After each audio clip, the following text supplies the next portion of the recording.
Good morning to you. It is 9 o'clock on Monday, May the 11th, and it is Call Keir, Sir Keir Starmer, newly elected leader of the Labour Party, who joins me now. Thank you for coming along to answer these questions. Sir Keir, before we put you over to the first of the questions, you've been less than enthusiastic or less than impressed from what you heard from the Prime Minister last night. Obviously, you'll have the opportunity to listen in greater detail later today. What specifically exercises you over what we heard last night, Sir Keir? And morning to you. Well, what I think everybody wanted to hear was something that was pretty clear, and a sense of all the countries, England, Wales, Scotland, pulling together. And we didn't get clarity. And I accept that for some of the things like when can a school open, that's going to be conditional. But on this business of going back to work, the suggestion was last night that people go back to work today if they can't work at home, but don't use public transport. Now, it's really difficult, particularly in a city like London. And without guidelines in place as to how workplaces need to operate. Simple things. How do you keep people 2 metres apart? What about sanitation, protective equipment? These were things which were discussed in a consultation document last weekend, but not resolved yet.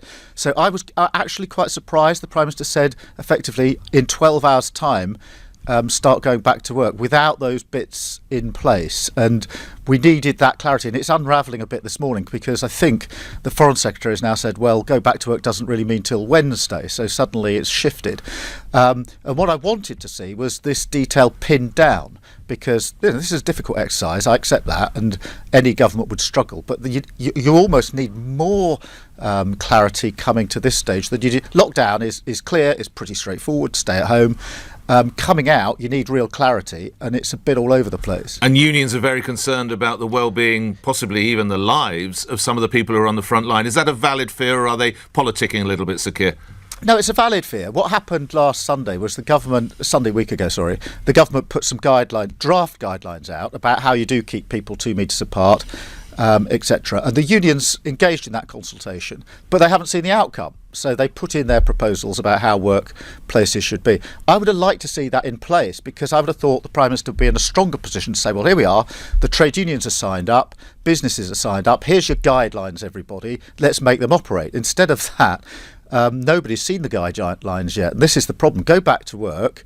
Where are the guidelines? They're not ready yet. There's a sense of the Prime Minister sort of feeling that because he said he'd say something on Sunday, he's had to say something, but all the bits aren't in place yet. Let's get to the calls. That's what Call Keir is all about. Kelly is in Kingston. You're through to Sir Keir Starmer. Go ahead, Kelly. Good morning to you. Yes, I wonder what you'll be asking Boris Johnson in Parliament today after hopefully you've seen the 50-page strategy that he's going to be putting out there. The general public are not going to trust the government when everything it's done so far has been such a shambles. So many people have died and still many do so. What are you likely going to be asking the PM today, and what do you know about Stay Alert means? I can't see a clear exit strategy. Stay on the line, Kelly. Sir Keir. Kelly, thanks very much for that. I mean, I'm going to read, we're expecting this 50-page document from the government before the Prime Minister makes his statement, so obviously I'll read that. What I want to ask him are questions that you and others would want him to answer. In other words, I think most people this morning will be scratching their head and saying, if I'm one of those people who can't work at home, am I supposed to go back today or Wednesday? Am I supposed to wear a mask if I go onto a bus or a tube? What am I supposed to do if it's not safe when I get to work? So what I'm going to try and do is, rather than sort of make party political points, is to try and really basically ask the questions you'd like asked. I mean, what would you actually want me to ask? If you were up there this afternoon at 3:30, what would you ask him? Yeah, he's asking people to go back to work. Is everything going to be deep cleaned? Where is the strategy of people's health being put in place? Like he said Monday, now he's saying Wednesday. Is that going to give enough time for companies to put all this in place, 2 metre distance?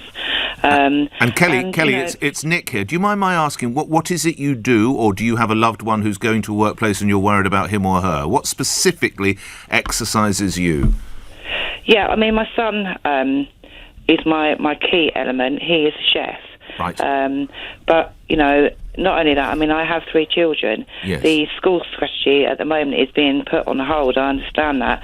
But even when they are required to go back, I have a lung condition. Right. How does that affect me with my children going back to school? And you're in one of the vulnerable 1.4 million, are you? I am, yeah. OK, back to Sir Keir Starmer. And Kelly, I mean, you touch on another issue which, again, is unresolved, which is if you can't work at home and therefore you're being encouraged to go back to work, but you've got children and the schools aren't open yet, you're in a pickle, because you're being told on the one hand you really need to start going back to work, and your company might say, well, it's about time we started up again, but the schools aren't open for your children because you're not a key worker as was defined before this weekend. And I mean, it's very easy to criticise, I do get that, and this would be difficult for any government, I completely get that, but I do think that some of these questions are a bit obvious, and some of them could have been answered in a better way last night. We'll see how the Prime Minister gets on this afternoon, but Kelly, I'll certainly take up some of those themes with the Prime Minister this afternoon on your behalf, and I hope you'll be able to maybe listen or hear it when we get to it about 3:30, I think it'll be. We'll pick up on that, Kelly. You look after yourselves and, of course, those children. Thank you for getting us started. Second up, Peter in Weymouth. Peter, you're through to Sir Keir Starmer. Good morning, Peter. Morning, Nick. Morning, Sir Keir. Hello, sir. Hi, Peter. Hiya. I listened to the Prime Minister's speech last night, and I have to say I personally thought it was a speech of a leader. And also, at the risk of playing the devil's advocate, Sir Keir, I think you would have made an equally eloquent speech. But given the short time he had to give his speech in, within, I forget, was it 7 minutes or 10 minutes or something? A little over 10. Something like that. A little over 10. Go ahead, Peter, to your question, sir. I don't... Obviously, he's going to be giving us more detail today, but I really don't know what else he could have said within that time. My question is, Sir Keir, what would you have said differently within that time frame? What would you have given to us as a nation? Yeah, Peter, I mean, look, that's a fair challenge because 10 minutes is a very, very short period of time. I think my criticism is that what I'd have liked is the government to have got the sort of ducks in a row before he did the speech. So, just to give a different example of the one we were just discussing, the Prime Minister said in his speech that if you fly in from another country, you'll be required to go into quarantine for 14 days or so. Now, that may be perfectly sensible, but what he didn't say anything about was what happens if you arrive by boat. And so immediately you've got these problems. So Peter, of course, it's very difficult to get everything into 10 minutes. I get that. But the challenge I put up for the Prime Minister 10 days ago was really, I said, why don't you seek consensus before you make your announcement? In other words, get everybody on the same page, and then actually you're in a stronger position. And I don't feel he's done that. So, Scotland is saying we're not going to adopt the stay alert message. We're going to keep with stay home. Same with Wales. So instead of one message across the whole United Kingdom, you now got different messages in different places. I just don't think that can be a good thing. So it's not so much could he have said, I don't think more than 10 minutes was really doable last night, but it's have you got all your ducks in a row before you make your speech? And I just felt that he hadn't, and that's why it's unravelling this morning. Now, more detail will come and we'll ask questions, we'll get answers, because in the end what matters more than whether we're scratching our head this morning is people want clarity. They want to know as the week rolls out, what can I actually do? Because it says you can drive to different places now. The question that wasn't answered last night is to do what? Yes. Well, I asked Dominic Raab.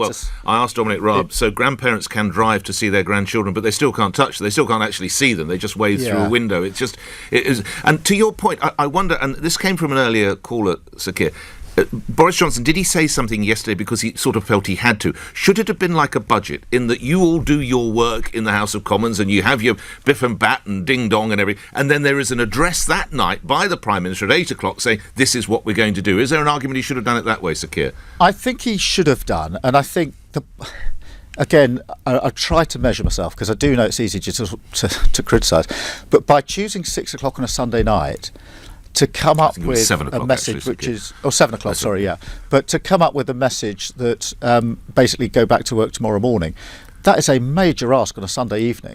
That really needed a plan, and I can't help feeling the Prime Minister got in his head he was going to do something on Sunday, and having said he'd do something on Sunday, felt he had to stick to it. Whereas he might have been better saying, I will make an announcement as soon as my ducks are in a row. It might be Monday in Parliament, but if I'm not ready, it might be Wednesday. But I don't need to tell you the date because what you need to know is I'll be ready before I say it. Right. I think he may have tripped himself up by pinning himself to Sunday, and then saying what he said. And I was quite surprised if I'd been listening at 7 o'clock, and I couldn't work from home, being told effectively you better get ready for work tomorrow morning on a Sunday evening. Yes. That's quite something. It is. Let's go to another call. Peter, thank you for yours. Steve in Surrey, you're through to Sir Keir. Go ahead, Steve. Hi. I'm a special constable trying to enforce, obviously, the lockdown.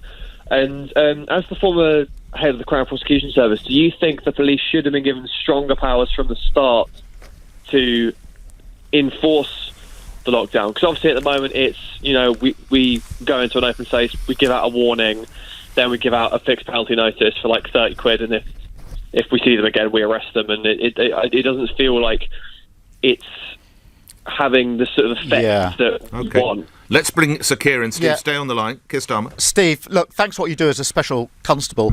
I think that, and I think, by the way, I think the police have been doing a really good job across the country in quite difficult circumstances these last few weeks. And the way that they've cajoled and encouraged and got most people to do what they need them to do has been really good to see. I think the problem, as I see it, it's not so much the powers as the clarity. I know from when I was Director of Public Prosecutions working with all the police forces across the country that what police officers need, if they're to do their job to the best of their ability, is some clarity. What can be done, what can't be done, so that everybody knows where the line is. And I fear, we saw a bit of it this weekend, that because the Prime Minister had said, I'm going to make a statement, it probably means lifting lockdown. Lots of people thought, well, I might as well get out there then this weekend. And I think it was Hackney Police were saying it's almost impossible now to hold this. And I fear going forward it's going to be even more difficult now for the police. Just to take the example we were discussing, if you can, you're now being told you can drive somewhere, but it's not entirely clear what you can do when you get there. How on earth do you police that? Because and be a policeman on the borders, Sir Keir. Imagine being a policeman on the borders between, say, England and Scotland or England and Wales. And also, Steve, you'll know this as a police officer. If you stop someone and they say, look, I genuinely don't know, I thought I was allowed to drive to do this, you'll have to use your own discretion, but that puts you in a difficult position, really. And that's why clarity here, I think, would help the police massively, and obviously help. I think the vast majority of people do want to abide by the rules, actually. I really do. Let's bring Steve in. Do you agree? But from your interactions very well, what I'm sitting here as a journalist, and with respect to Sir Keir as a politician, you're out there on the front line. Are most people trying to work with you and your colleagues? I think, yes. Obviously, at the start, I think people sort of didn't quite understand the gravity of the situation, and then, so there's still quite a lot of people congregating in parks. So you'd go. So at 1 o'clock on a Saturday afternoon, you'd go to a park, you disperse 4 groups of people, you get on with the rest of the shift. You go back past that park at 4 o'clock in the same afternoon. More people have sort of gone. Yes. More Steve, was it worse this weekend? It felt like there were a lot more people out. In the open spaces, no, I didn't see as many people in the parks. However, I'm seeing a lot more cars on the road. Yes. I've noticed that. It's almost as if we've kind of gone back to what it was like pre-lockdown. The traffic still. It's kind of gone back to normal. People. Well, on that point, Sir Keir, do you think the fines are sufficient? Should they be enforced more? Should they be increased? Should we actually be becoming, I'd hate to use the word aggressive, but slightly more aggressive or style of policing, tactics of policing? I don't think the level of the fine is going to make a difference. It's the ability of the police to get on and enforce it. So, in other words, I think if people are going to break the rules, I don't think they're necessarily taking much notice of the fine. They're just hoping they're not going to get caught. But the best thing is for the clarity and the police, clarity for people, clarity for the police, so that everybody knows the rules and we can deal with those that aren't abiding by the rules. Because the vast majority are abiding by the rules. They get irritated when they think people aren't and nothing is happening. Good luck to you and your colleagues on the front line, Steve. Thanks for your input. Dave in Manchester, you're through to Sir Keir. Go ahead, Dave. Good morning, sir. Hello. Good morning. Hi, Thank you, Nick. Thank you, Sir Keir. I wouldn't want your job to start off with. He's only had it a month. Give him a break. Thanks, Dave. But I've got to admit, I am enjoying PMQs a bit more at the moment. You seem to be saying that you're agreeing with the unions at the moment, as left in the RMT. I'm a train driver. My health and safety reps and management for the company I work for are doing a really good job at the moment on protecting us, and that's great. But since then, where am I going? the rail unions seem to be saying not to work in unsafe and overcrowded trains. And speaking to my colleagues this morning already, that they are getting overcrowded. Really? What should I do? Really? Yeah. Goodness me. And this is in and out of Manchester, is it, Dave? Just to clarify. Correct. OK, so they're very busy trains in Manchester. So, Keir? Dave, I mean, I don't know what it's like in Manchester. You've just described it. I have been hearing reports about the tubes being busy this morning. And I think this is part of the problem because, in a sense, the government's still saying, if you can work at home, stay at home. So that's the safest thing to do. If you can't stay at home, go to work. The big risks, if you go to work, are, firstly, how do you get there? Can you travel safely? Secondly, you're going to be safe when you get there. And that's why I'd have liked to have seen more work done on the transport side before the announcement was made, because we're now getting into the territory of people saying, well, what happens if I go to work and it's not safe? I was asked this question about a week ago, I think, in the media, and I said that's the very situation we want to avoid. That's why we need the plan in place before we start, because we don't want people in that position where they're trying to have to make those sorts of decisions. And I think that's avoidable. It's why I was encouraging the Prime Minister when I spoke to him a couple of times last week to make sure that the government was talking to the trade unions and to businesses to get everybody onto the same page. Would you support, if a union was to say, we're going to urge our members not to go to work, we have concerns over the lack of health and safety kit or whatever it might be, would you support that union line? Well, we'd have to look at it, but I do think everybody's entitled to a safe place of work. And you mentioned safety kit. That was one of the things I raised with the Prime Minister last week, because there will be workplaces where the 2 metre rule is difficult to enforce and therefore protective equipment is going to be needed. The guidelines the government put out in consultation last Sunday had a heading, protective equipment at work, what's the guidance? And it just had, in, I think, square brackets, to be added or to be inserted. There was nothing there. So that's an example of where I think we've got to a situation of, encouraging people to go back to work, but not having put in place the necessary framework for them to do it. Dave, And we've got to sort this. Yeah. The thing is, it's all very well arguing about it. Got to identify the problem, challenge the government on it, and get it sorted, because people are going to go back to work this week and they want to be safe. Dave, when are you next on shift, lastly, my friend? Wednesday morning. And sorry, sir? Did you give me the time? Did you? 5:19. Oh, right. Okay. Are you planning? You'll be there, or you'll wait for advice, or what are you planning to do, lastly, Dave? Oh, I'm going to be there. You'll be there. I've been there every day, and I'll continue being there. It's just what's going to happen. I know. Well, that's very much what Sir Keir has addressed. Again, I would suggest listen to what he and his colleagues have to say this afternoon in Parliament, see what comes out of that. Dave, look after yourself. Thank you. Peter in Oxford. Peter, I think you're on the NHS front line and you're through to Sir Keir. Go ahead. Good morning. Hello, Hi, good morning, Peter. Nick. Good morning, Sir Keir. Yes, I'm an NHS GP. I'm especially concerned about what's going to happen this winter, because we're going to have potentially a mixture of coronavirus and flu epidemics and so on.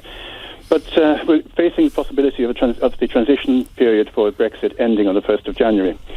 Unless one of two things happens, either the deal or an extension. And at the moment, the negotiations are going nowhere, as you know. And the likely prospect is a double blow to the economy and to the NHS in particular. I think it's going to be catastrophic for people like me who are trying to access drugs from European countries, etc. Yeah, Peter. My sorry. concern is, Can I move you to a question, Peter? I'm terribly sorry, sir. So many people want to talk to Sir Keir. Could I possibly move you towards the direction of your question, please? So basically, my Thank you very much. Mr. Keir, you said when you became leader of the opposition that you would speak for an extension if the need arose. And my question is that now the case, knowing what we now know? Okay, stay on the line, Peter. Sir Keir Starmer.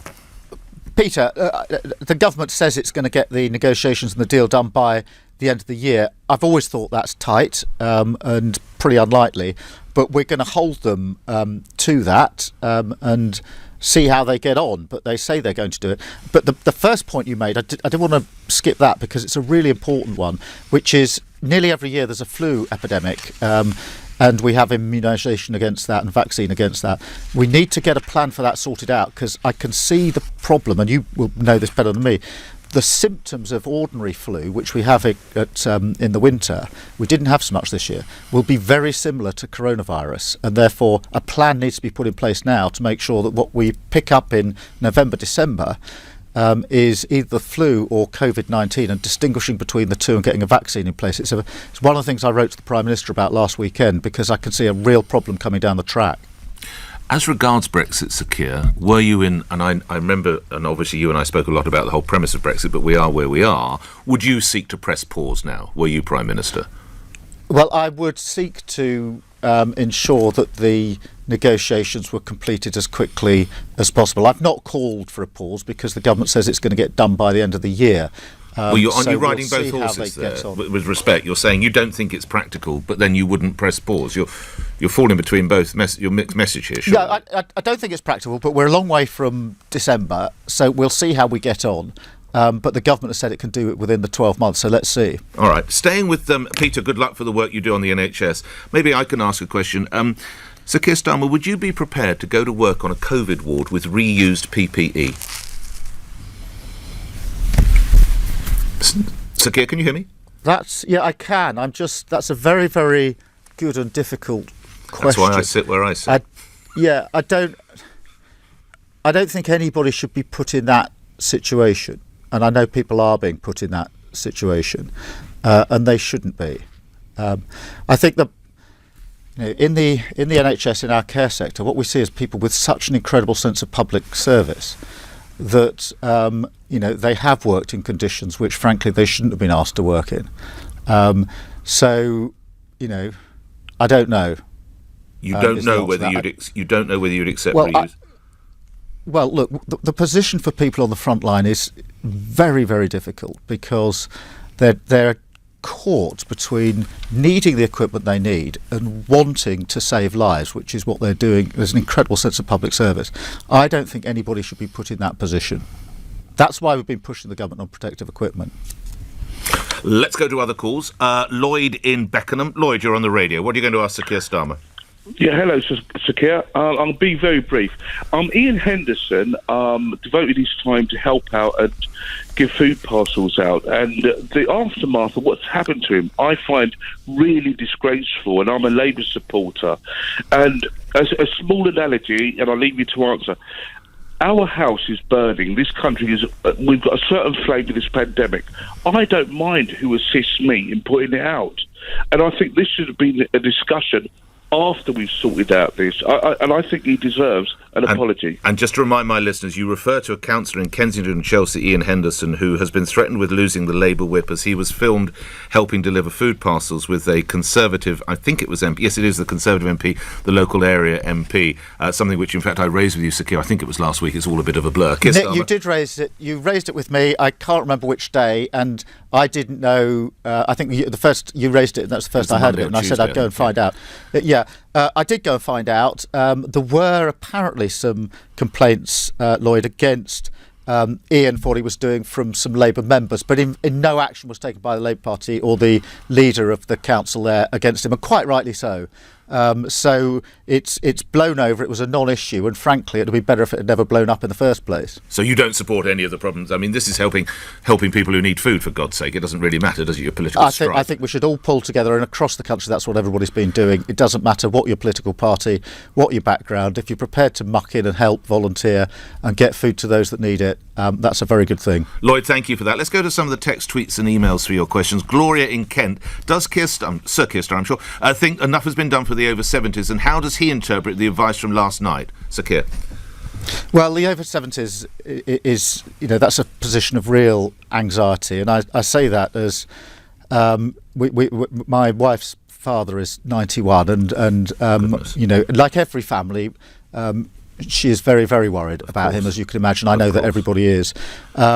And I wasn't very much said about the over 70s last night in the speech at all, and therefore the working assumption is that the same rules apply, i.e. that if you're over 70, you should be shielding and staying at home. That is really difficult. I'm not saying it's not necessary, but it's really, really difficult, and I think families across the country are struggling with not being able to see elder relatives who are equally struggling, particularly if they're living on their own. I think that's the theme certainly coming through from me, as elderly relatives living on their own are. It's a very, very big ask, this. But I don't think that guidance has changed, and I don't want to suggest it has, because although I've criticised the clarity of the government's advice, I would say to people, follow the government advice, particularly on things like shielding, because in the end, saving lives and protecting the NHS really, still a key priority. Rachel in Bexley, what would Sir Keir's advice be about the wearing of masks in public or on public transport? Well, I think we're going to get something today on this, if I've understood properly.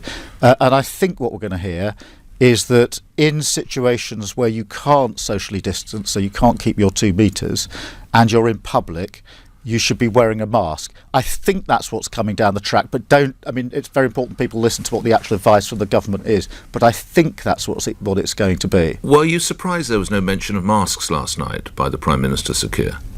I was. Obviously, a previous caller was saying, well, there's only 10 minutes, you can't say everything. So we will look at the detail today.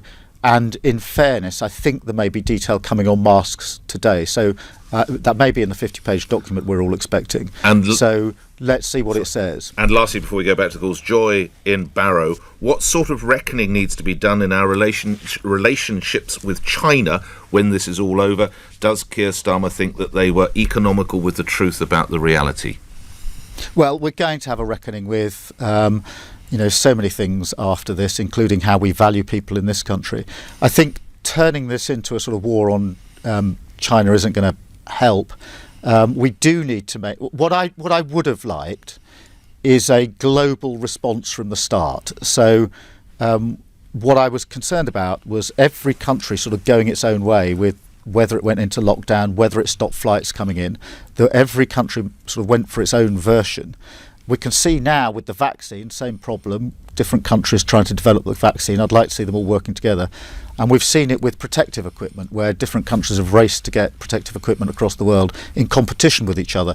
I actually think that this is a time when we pull together globally and try to make sure that all countries, so far as possible, are operating to the same rules. Got to ask you this, how helpful are the actions and words of President Trump in pulling together globally, Sir Keir? Not very. Not very. And you'll see how his words have changed. But it is, I can't help feeling that what this terrible crisis has lacked is a world leader of real stature who's been able to say there needs to be a global response. As I say, each country going into this separately didn't work. And on a vaccine, for heaven's sake, let's pull together. It doesn't matter where in the world this is developed, as long as it is developed fast. And then we have a plan for rolling it out that doesn't put every country into competition with every other country, because therein lies chaos. But there is not, in my view, that world leader out there just at the moment. Has he done anything right, Trump? Well, he's done. There's some things that he's done right, but he's the way that he changes his mind, changes his view. Initially denying this was really anything of a problem, then saying America's got it absolutely right. People see what he does and they'll form their own view, but I don't think in President Trump, we see the man capable of pulling the world together with a global response. Callum is in Streatham. Your question to Sir Keir. Go ahead. Hi, I'm a Labour member and I'm a renter. And Labour moving to a position where, instead of rent suspensions or rent deferrals, means that if I was to lose my job and not be able to pay my rent for months, I would end up in debt to my landlord. I'm just wondering why I should remain a Labour member and campaign for you when you're putting the income of my landlord above my own. Yeah, Callum, thanks for raising this, because this has been an issue a number of people have raised. If all rents are suspended, full stop, then the government will have to pay to compensate landlords. There's no question about that. And therefore, public money will be paid to landlords to compensate for the fact they haven't got rent, even where people don't lose their jobs. So what we've said, the better option is, if somebody does lose their job, which is tragic, and I certainly hope you don't, then the benefit system should be paying the rent at a better rate.